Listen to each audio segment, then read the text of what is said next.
This is a more advanced exercise that really targets the hamstrings. Because it is so difficult, I like to spend a few weeks or even a few program cycles to get strong with this easier variation first. Let's jump right into the setup. You have your working leg underneath the foam pad, eccentrically contracting your hamstrings, while the other leg acts as a stabilizer and can control the difficulty by using your front leg either more or less.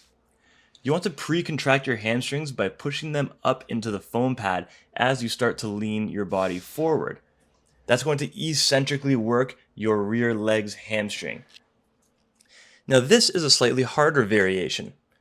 We're going to take that front foot out of the equation completely.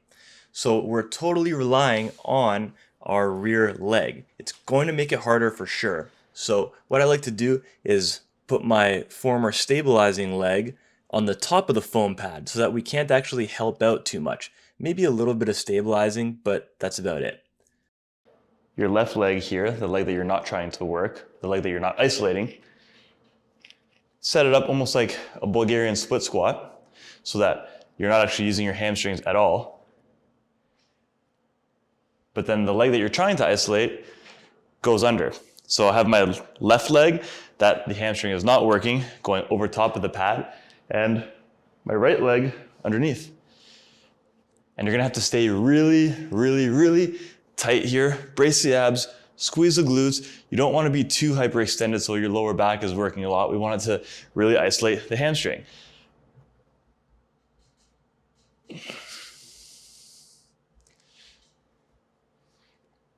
And you can do these isometrically for time, or you can do as much of an eccentric as you can.